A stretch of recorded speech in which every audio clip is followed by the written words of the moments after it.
બંને હાથ ઊંચા કરે. જય શ્રી રામ, જય જય શ્રી રામ.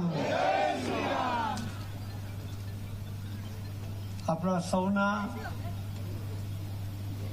રાષ્ટ્રીય અધ્યક્ષ કે જેમણે સફળતાપૂર્વક અનેક ઇલેક્શનોને જીતાડીને મોદી સાહેબને સાથે ખભે ખભા મિલાવીને એમણે સૌ કાર્યકર્તાઓને માર્ગદર્શન આપ્યું છે એવા આદરણીય શ્રી જેપી નડ્ડા સાહેબ, આપણા ગુજરાતના આદરણીય મુખ્યમંત્રી શ્રી ભૂપેન્દ્રભાઈ પટેલ સાહેબ, સૌ મહામંત્રીશ્રીઓ શ્રી રજનીભાઈ, શ્રી વિનોદભાઈ, સૌ આ વિસ્તારના આગેવાનો, ધારાસભ્ય અને અમદાવાદના પ્રમુખ શ્રી અમિતભાઈ શાહ, અહીં ધર્મેન્દ્રભાઈ શાહ, બાકીના સૌ આગેવાન ભાઈ અને બહેન, આપ સૌને પણ વંદન કરું છું, આપ સૌને પણ પ્રણામ કરું છું. આવા તાપની અંદર પણ આપણા રાષ્ટ્રીય અધ્યક્ષ જયારે ગુજરાતમાંથી રાજ્યસભામાં ઉમેદવારી કરવા જઈ રહ્યા છે ત્યારે આપણને એક વધુ નવું નેતૃત્વ ગુજરાતને મળી રહ્યું છે અને એનો ઉત્સાહ એ ચોક્કસપણે તમારા ચહેરા પર આ દેખાઈ રહ્યો છે. હું ચોક્કસપણે માનું છું કે આજે આપણે ગુજરાતના ભારતીય જનતા પાર્ટીના કાર્યકર્તાઓ એક ચોક્કો મારી રહ્યા છે. 4 રન, 4 સીટ, 2 ની 4,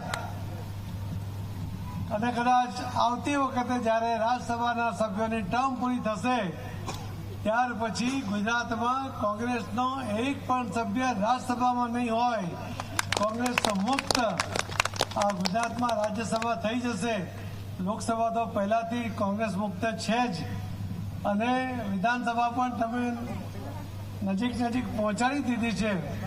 તો આજે ઉત્સાહ આપ સૌનો છે, આપની તાકાત, આપની ટેલેન્ટ, આપનો પાર્ટી પ્રત્યેનો કમિટમેન્ટ એ આજે દેખાય છે.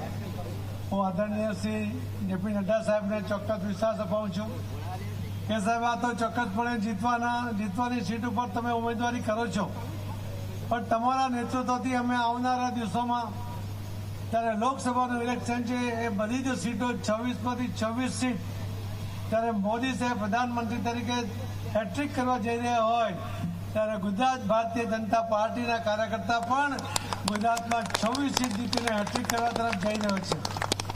અમારો ટાર્ગેટ છે દરેક સીટ ઉપર 5 લાખની લીડ મેળવવું.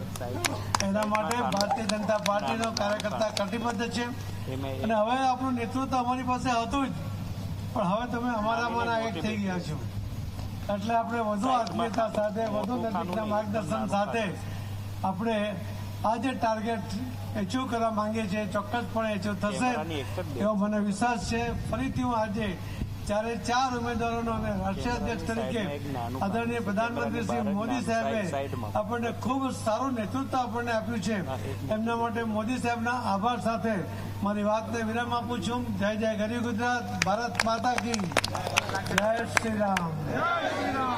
આવો ધીમો ના ચાલે. જય શ્રી રામ, જય જય શ્રી રામ.